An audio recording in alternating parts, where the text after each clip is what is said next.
Hello students, welcome you all to the English class. Students, today we are starting 8th chapter from your book Moments. A house is not a home, written by Zan Gorioso. And today I am going to explain you the summary of the chapter. Students, first of all I would like to tell you the difference between a house and home. What is the difference between a house and a home? The house that is made of bricks and walls. We can say it's just like a building. When you point out at one building and you say this is my house. So that is the house made of walls, bricks. And when the family members are living inside the house, means all the family members are living together, the family is living in a house, that is a home. The home is where the family lives together, family members live together. So that is the difference between a house and a home. And now today I am going to explain you the summary of the chapter.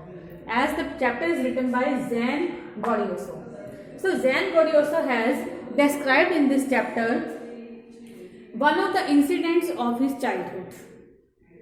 In his childhood, when he had joined the new school.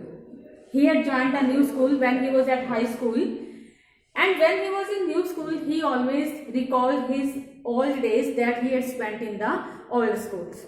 And at that time, he often became very much sad, he became very much unhappy, and he felt lonely as he had no friend in the new school.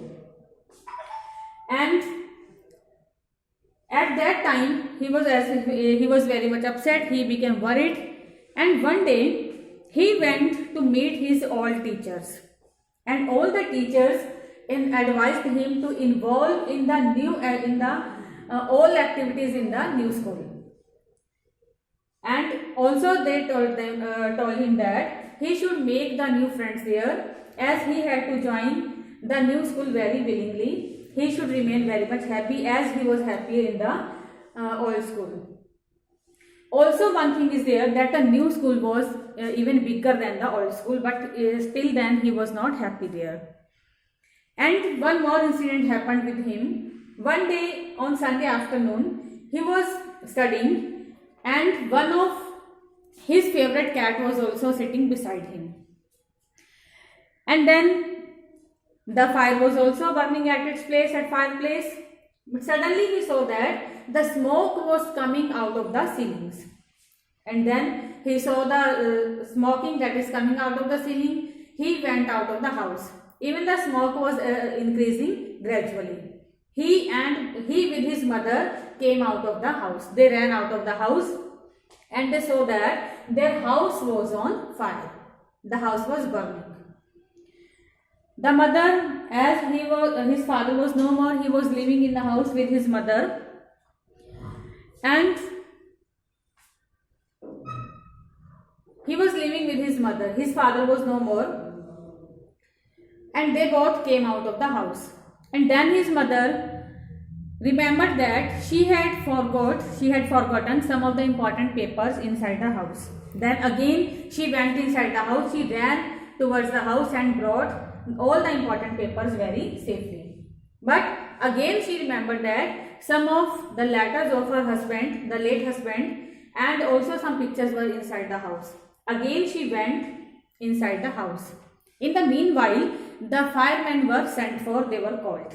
And one of the firemen saved the life of author's mother. She was brought out of the house very safely.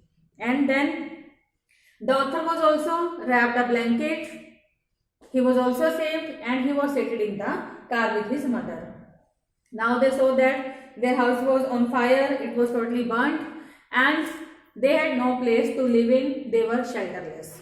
So they spent that night inside the house of their grandmother. They went to the grandmother's, author with his mother went to his grandmother's house and they spent their night there. Now the next day, also one more thing that his cat was also missing. His favorite cat was missing and he was feeling very much depressed. He was feeling hopeless and he was also crying that now he would never meet his favorite cat again. So now the next day when he went to the school, he was without bag, he had no shoes, he had no bag, he had no books, everything was burnt in the house. Even now he was in the dirty clothes. Even he was feeling that as he should die now. So as he was very much depressed, he was hopeless. He was worried, he was sad. But when he reached the school, when all the students came to know about his plight, and they took him to gymnasium and they gifted him all the necessary things just like school bag, uniform, shoes and many other things, etc., and many other things. And now he became very much happy, and also he was feeling that it was just like a Christmas day for him. On this day he was getting the gifts, just like we get the gifts on the Christmas day and we become very much happy. He also became very much happy, and also he made some new friends.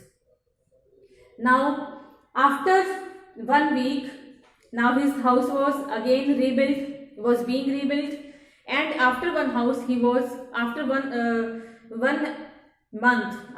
month he was again in his house again. Now he was in his own house, but still he was missing his cat.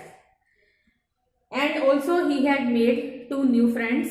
They were also with him in the house. And on that day, one woman came to their house, and she brought their cat with her. As she had found the cat on the day when the house was on fire, the cat had run away from their house, and she had run away 1 mile. She had run 1 mile away from the house. As on the cat's collar, the phone number of the author was written. So the woman saw the phone number, and she found the address of the author, and she brought the cat back to them. Now when the cat saw the author, she started purring. She became very much happy. Even she sat in the lap of the author. The author also became very much happy. Now everything was with him. He had made new friends. He had got his favorite cat. Also he was in his new house. Now he was feeling very much happy, and now he was not feeling lonely. He was no more sad now. And also he was saying that now he was really in his home. Now it was not a house, it was really his home where he was back now. He was feeling very much happy. So students, this is a summary of the chapter, and in the next class I will explain you the chapter in detail. Till then, goodbye and have a nice day.